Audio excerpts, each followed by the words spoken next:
मुख्यमंत्री योगी आदित्यनाथ गोरखपुर के दौरे पर हैं। उत्तर प्रदेश के कोरोना प्रबंधन को लेकर मुख्यमंत्री ने कहा है कि दुनिया भर में उत्तर प्रदेश के कोरोना प्रबंधन को सराहा गया है।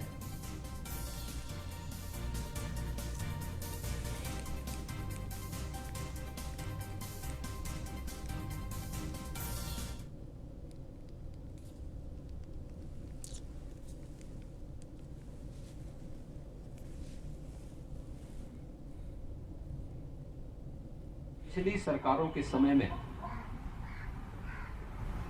विकास की और हेल्थ इंफ्रास्ट्रक्चर की जो अनदेखी हुई थी, उससे भी स्वास्थ्य विशेषज्ञ चिंतित थे। लेकिन हम आभारी हैं प्रधानमंत्री मोदी जी के और भारत सरकार के, और मैं धन्यवाद देता हूं अपने हेल्थ वर्कर्स को, कोरोना वॉरियर्स को, जिन लोगों ने इस सदी की सबसे बड़ी महामारी में बेहतरीन टीम वर्क का परिचय दिया। आज प्रदेश के अंदर हर जिले में हमारे पास कोरोना जांच के अत्याधुनिक लैब्स उपस्थित हैं। सभी 75 जनपदों में सुविधा हमारे पास है। अकेले गोरखपुर के बीआरडी मेडिकल कॉलेज में आरटी-पीसीआर के ही 10,000 टेस्ट पर दिन करने की क्षमता है। डिस्ट्रिक्ट हॉस्पिटल में अलग व्यवस्था है। इसके अलावा एंटीजन टेस्ट भी पर्याप्त मात्रा में, किट पर्याप्त मात्रा में हर जनपद को उपलब्ध कराए गए हैं। जिस प्रदेश में कोरोना आने के पहले, यानी उस दौरान जब मार्च 2020 में कोरोना का पहला मामला आया था, उस समय एक भी टेस्ट करने की क्षमता नहीं थी। आज वही प्रदेश 4 लाख टेस्ट प्रतिदिन करने की क्षमता हासिल कर चुका है। हमारे पास 1,80,000 बेड्स मौजूद हैं, जहां पर हम लेवल 1, लेवल 2 और लेवल 3 के कोरोना से जुड़े हुए मरीजों का सफलतापूर्वक उपचार कर सकते हैं। वह न्यूज वन इंडिया की खबर सच साबित हुई। न्यूज वन इंडिया की खबर पर मुहर लगा है। मुख्यमंत्री योगी आदित्यनाथ गोरखपुर से ही चुनाव लड़ेंगे। न्यूज वन इंडिया ने पहले ही अपने दर्शकों को बताया था कि उत्तर प्रदेश के मुख्यमंत्री योगी आदित्यनाथ अपने गृह जिले गोरखपुर से ही विधानसभा का चुनाव लड़ेंगे। वहीं केशव मौर्य को लेकर भी न्यूज वन इंडिया ने बताया था कि सिराथू विधानसभा से केशव मौर्य चुनाव लड़ेंगे। सबसे पहले न्यूज वन इंडिया ने इस खबर को प्रमुखता से प्रसारित किया था। एक बार फिर से न्यूज वन इंडिया की खबर पर मुहर लगी है। न्यूज वन इंडिया की दिखाई हुई खबर सच साबित हुई है।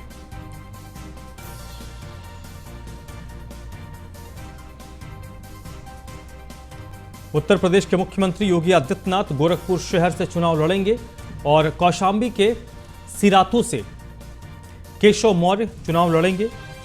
इन दोनों के नामों का ऐलान आज भारतीय जनता पार्टी के केंद्रीय कार्यालय से में हुई है, जहां पर आज प्रेस कॉन्फ्रेंस करते हुए 105 उम्मीदवारों के नामों का ऐलान किया गया।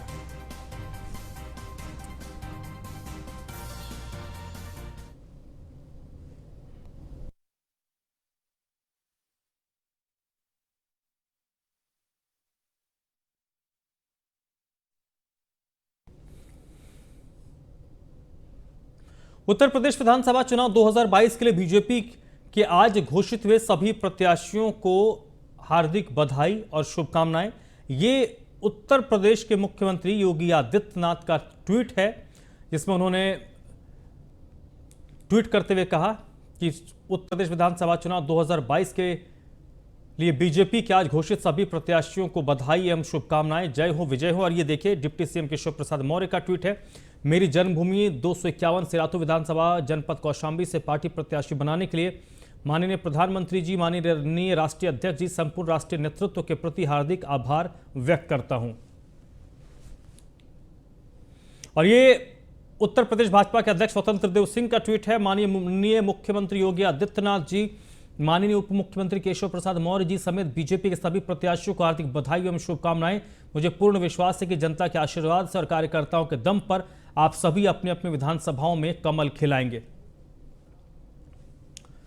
वहीं समाजवादी पार्टी और राष्ट्रीय लोकदल गठबंधन की दूसरी सूची जारी की गई है। पहली सूची में 29 प्रत्याशियों के नाम थे, जिसमें 10 समाजवादी पार्टी के थे, 19 आरएलडी के थे। दूसरी सूची भी जारी हो गई है और दूसरी सूची जारी करते हुए बताया गया, देखिए ये अब नाम भी सामने आ गए। बुढ़ाना से राज्यपाल बालियान आरएलडी के प्रत्याशी होंगे। मीरापुर से चंदन चौहान राष्ट्रीय लोकदल के प्रत्याशी बनाए गए हैं। मुरादनगर से सुरेंद्र कुमार मुन्नी आरएलडी के प्रत्याशी होंगे। शिकारपुर से किरणपाल सिंह आरएलडी उम्मीदवार हैं। बरौली से प्रमोद गौड़ आरएलडी के उम्मीदवार हैं। इगलास से बीरपाल सिंह दिवाकर राष्ट्रीय लोकदल के उम्मीदवार बनाए गए हैं।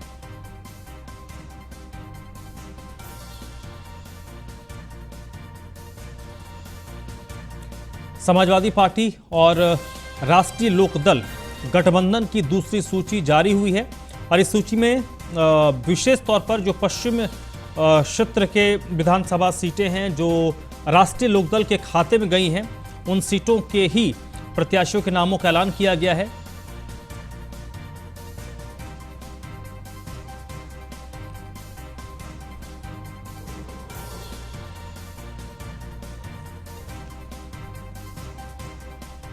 एसके वाजपेयी इस वक्त मेरे साथ जुड़ चुके हैं। एसके, ये जो दूसरी सूची जारी हुई है ये बेसिकली राष्ट्रीय लोकदल की सूची लग रही है, क्योंकि सारे उम्मीदवार इसमें राष्ट्रीय लोकदल के और पश्चिमी उत्तर प्रदेश के विधानसभा सीटों के नामों का ऐलान हुआ है। बिल्कुल निश्चित तौर पर, क्योंकि अगर हम देखें तो जो पहला चरण है उसमें 58 सीटों पर चुनाव होना है और भारतीय जनता पार्टी ने भी 57 सीटों को घोषित किया है। एक सीट भारतीय जनता पार्टी ने रोकी है और कहा है कि एक सीट केंद्रीय नेतृत्व तय करेगा। अगर हम समाजवादी पार्टी और आरएलडी गठबंधन की बात करें तो पहले जो चरण है उसमें 29 सीटों की सूची पहले आरएलडी और समाजवादी पार्टी गठबंधन की तरफ से जारी की गई थी, जिसमें ज्यादा सीटें आरएलडी की थी। और ये दूसरी सूची जो आई है जिसमें अगर हम देखें तो इसमें 9 नाम है और ये जो नाम है इसमें सभी प्रत्याशी राष्ट्रीय लोकदल के हैं। और अगर हम इन सीटों को देखेंगे, चाहे इसमें हम थाना भवन की बात करें, बीजेपी की सूची आज ही जारी हुई है और थाना भवन से बीजेपी के उत्तर प्रदेश सरकार में गन्ना मंत्री सुरेश राणा चुनाव लड़ रहे हैं। वहीं अगर हम बुढ़ाना की बात करें तो बीजेपी ने भी आज इस सीट के लिए प्रत्याशी जारी किया है। तो हम कहें कि कहीं ना कहीं एक स्ट्रेटेजिकली जो सीटों पर प्रत्याशी समाजवादी पार्टी और आरएलडी गठबंधन ने तय किए थे, लेकिन जिस सीटों को लेकर संशय था कि वहां पर भारतीय जनता पार्टी का क्या प्रत्याशी होगा, उसको देखते हुए ये सीटें रोकी गई थी। और निश्चित है कि अगर हम देखें तो अब तक 38 प्रत्याशी हैं जो कि पहले चरण में आते हैं, जिनको समाजवादी पार्टी और आरएलडी गठबंधन की तरफ से जारी कर दिया गया है। और निश्चित है कि स्ट्रेटेजी के तहत ये सीटें इस हिसाब से जारी की गई हैं कि भारतीय जनता पार्टी के प्रत्याशी को कड़ी टक्कर समाजवादी पार्टी और आरएलडी के गठबंधन दे, क्योंकि वहां का क्षेत्रीय और जातीय समीकरण भी कहीं ना कहीं आरएलडी और समाजवादी पार्टी की तरफ से देखा गया है। यही एक बड़ी वजह है कि आरएलडी ने अपने खाते की जो बची हुई सीटें थी उनकी सूची भी जारी कर दी है। हालांकि अब तक 38 ही हुई हैं और अभी भी 20 सीटें और हैं जिनके प्रत्याशी प्रथम चरण के लिए समाजवादी पार्टी और आरएलडी को जारी करने हैं। और संभवतः ये जो दूसरी सूची अब आएगी उसमें ज्यादातर प्रत्याशी समाजवादी पार्टी के होंगे, क्योंकि जो पहले खबरें निकलकर सामने आई थी उसमें ये बताया गया था करीब 40 सीटें ऐसी हैं जो कि समाजवादी पार्टी ने आरएलडी को गठबंधन में दी है। तो निश्चित है कि अब ज्यादा सीटें समाजवादी पार्टी की होंगी, क्योंकि कहीं ना कहीं आरएलडी ने अपने क्षेत्र की जो सीटें थी जिनको लेकर सहमति बनी थी वो जारी कर दी है और एक स्ट्रेटजी के तहत आगे बढ़ने की कोशिश है। देखना यह है कि कहीं ना कहीं जो बाकी बची सीटें हैं उन पर कब तक प्रत्याशी उतार जाता है, क्योंकि नामांकन प्रक्रिया चल रही है और 21 तारीख प्रथम चरण के नामांकन की अंतिम तिथि है। तो निश्चित है कि आने वाले किसी भी समय समाजवादी पार्टी और आरएलडी की तरफ से बची हुई सीटों पर भी प्रत्याशी घोषित किए जा सकते हैं। जी नहीं, इसमें इंपॉर्टेंट ये भी है कि अब तकरीबन पिछली बार 29 सीटों के नामों का ऐलान हुआ था, जिसमें से 19 सीटें संभवतः राष्ट्रीय लोकदल के खाते में गई थी और इस बार भी 9 नाम करीब हैं, तो 28 सीट करीब राष्ट्रीय लोकदल की हो जा रही है। यानी कि अब राष्ट्रीय लोकदल का पश्चिमी उत्तर प्रदेश में जितनी भी गठबंधन के तहत सीटें मिली होंगी लगभग वो फाइनलाइज हो गई हैं। अब अगर 2-4 सीटें आरएलडी को गठबंधन के तहत मिली होंगी तो पूर्वी उत्तर प्रदेश या फिर अवध क्षेत्र में या फिर ब्रज क्षेत्र में या फिर बुंदेलखंड के क्षेत्र में मिले होंगे।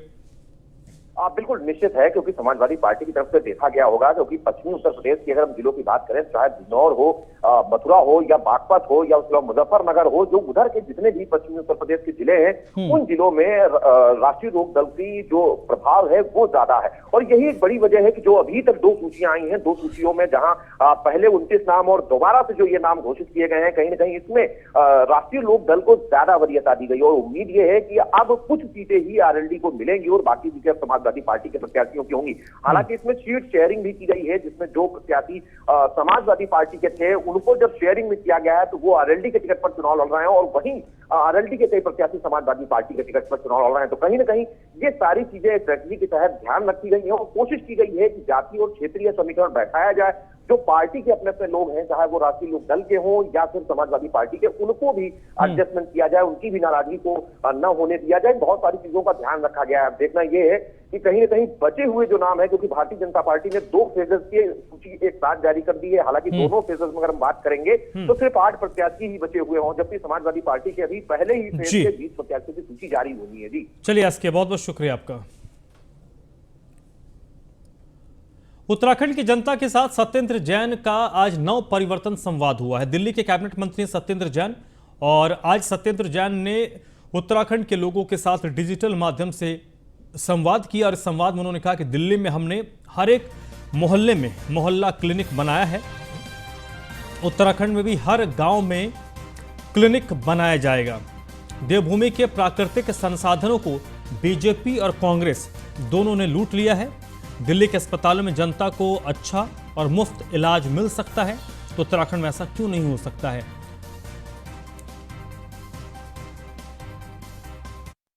ये देवभूमि है जिसका इन्होंने हालात ये कर दिए हैं कि आज देवभूमि के अंदर कुछ भी मतलब बचा ही नहीं है। अगर इतनी अच्छी जगह है और वहाँ के लोग वहाँ छोड़ के जा रहे हैं।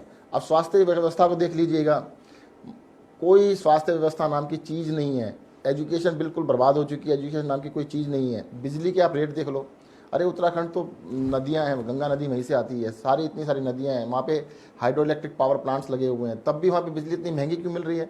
दिल्ली में तो सबको फ्री बिजली मिल रही है। दिल्ली सरकार अगर अपनी जनता को बिजली फ्री में दे सकती है तो उत्तराखंड क्यों नहीं दे सकता। दिल्ली के अंदर हर तरह का इलाज मुफ्त में हो सकता है, हर इलाज के लिए अस्पतालों के अंदर सबके लिए मुफ्त है, तो उत्तराखंड में क्यों नहीं हो सकता। दिल्ली के स्कूल इतने शानदार हो सकते हैं तो उत्तराखंड का क्यों नहीं हो सकता। कांग्रेस में टिकट के दावेदारों का आज इंतजार खत्म होगा। कांग्रेस प्रत्याशियों के नाम पर अंतिम मुहर लग चुकी है। कांग्रेस सेंट्रल इलेक्शन कमेटी की आज शाम को बैठक होनी है। कांग्रेस की अंतरिम अध्यक्ष सोनिया गांधी की अध्यक्षता में यह बैठक होगी, जिसमें कांग्रेस पार्टी के उम्मीदवारों के नाम फाइनल किए जाएंगे। कांग्रेस चुनाव समिति की बैठक में नामों को लगभग फाइनलाइज किया जाएगा। उत्तराखंड की बात करें तो उत्तराखंड की अधिकतर सीटों पर सहमति बन चुकी है। सभी 70 विधानसभा सीटों पर कांग्रेस में एक राय हो चुका है। एक परिवार से एक टिकट का फॉर्मूला कांग्रेस पार्टी में तय किया गया है।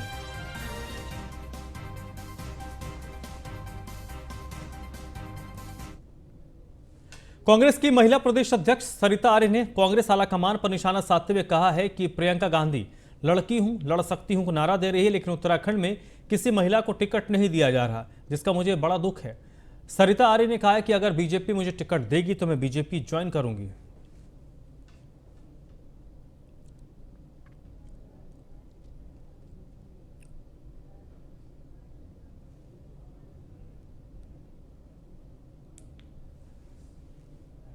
उसी के आधार पर मैं चाहती हूँ कि हमारी महिलाओं को 40% नहीं तो यहाँ 20% तो टिकट दिए जाएं। मेरी मांगे हैं और मेरी महिलाएं मेरे से यही पूछ रही हैं कि आपको टिकट नहीं मिल रहा है तो आप हमें कहाँ से दिलाएंगी टिकट, क्योंकि एक प्रश्न चिन्ह मेरे ऊपर लगा रही है। और मैं महिलाओं की अध्यक्ष हूँ तो मेरा एक कर्तव्य बनता है कि महिलाओं को यहाँ पर से ज़्यादा टिकट दिलाऊँ।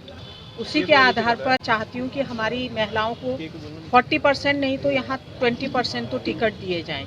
मेरी मांगे हैं और मेरी महिलाएं मेरे से यही पूछ रही हैं कि आपको टिकट नहीं मिल रहा है तो आप हमें कहाँ से दिलाएं।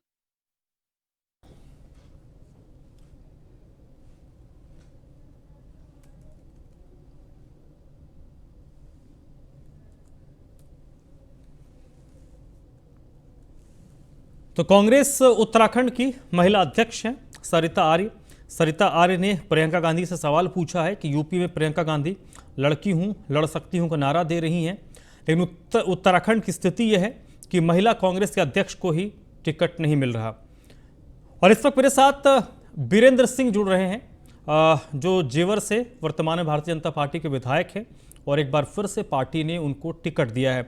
सबसे पहले बहुत बहुत स्वागत है आपका बीरेंद्र सिंह जी। और धीरेन्द्र सिंह जी, नमस्कार, मेरी आवाज आ रही है? हाँ धीरेन्द्र जी, आपको आपकी आवाज़ आ रही है। सबसे पहले तो आपको बहुत बहुत बधाई कि पार्टी ने आपको अपना टिकट दिया है। सवाल मेरा वही है सबसे शुरुआत में, किन चीज़ों को लेकर आप जनता के बीच में जाएंगे और ये उम्मीद करेंगे कि जनता भारतीय जनता पार्टी के प्रत्याशी के तौर पर आपको अपना मत दे? आपने देखा होगा कि सन 2017 के बाद से जिस तेजी से जेवर क्षेत्र ने औद्योगिक विकास में एक छलांग लगाई और वो दुनिया के नक्शे पर आया, यहाँ बनने वाला एशिया का सबसे बड़ा अंतर्राष्ट्रीय हवाई अड्डा हो या फिल्म सिटी की स्थापना हो, अनेकों 500 फॉर्चून कंपनी दुनिया की नामी है अपने उद्योग धंधे लगा रही हैं, तो ये एक बहुत बड़ा हब बनने जा रहा है जेवर, पूरे उत्तर भारत के उन असंख्य नौजवानों के रोजगार के लिए, लोगों को जीवन स्तर उन्नत उठाने के लिए और प्रदेश की जो अर्थव्यवस्था है उसको सुधारे जाने की दिशा में जेवर एक महत्वपूर्ण स्थान भविष्य में रखेगा।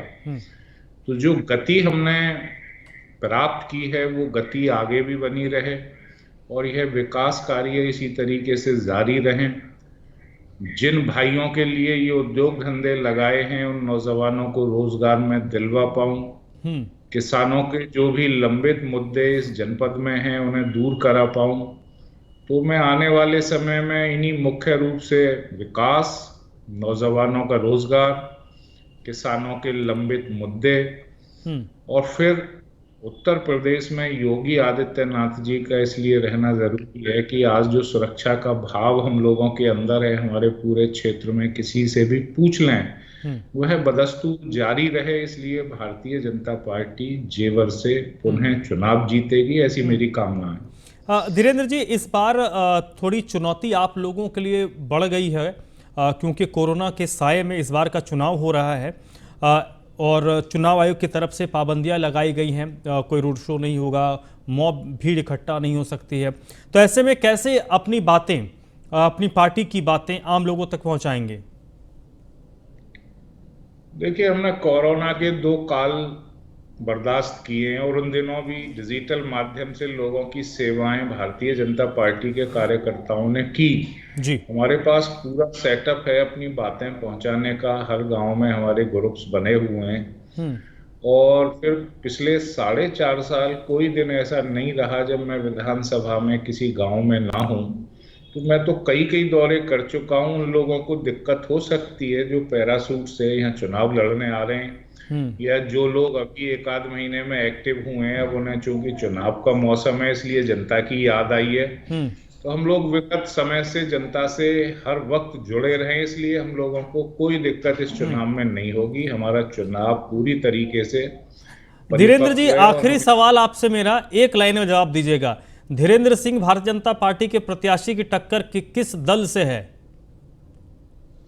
अभी यह कह पाना इसलिए मुश्किल है क्योंकि आज ही मेरा टिकट हुआ है और जब मैं 1-2 दिन में फील्ड में जाऊंगा तब इस बात का जवाब मैं आपको बखूबी दे पाऊंगा। वैसे जेवर विधानसभा में इतना विकास हुआ है कि कोई भी पार्टी, कोई भी प्रत्याशी यहाँ भारतीय जनता पार्टी के सामने टक्कर में बैठता नहीं है। चलिए, बहुत बहुत शुक्रिया धीरेन्द्र सिंह और शुभकामनाएं आपको भविष्य के लिए। धीरेन्द्र सिंह भारतीय जनता पार्टी के प्रत्याशी बनाए गए हैं और उत्साहित हैं और इस बात का भरोसा है कि आगामी विधानसभा चुनाव में जनता भारतीय जनता पार्टी के प्रत्याशी को अपना मत जरूर देगी। तो फिलहाल इस बुलेटिन में बस इतना ही।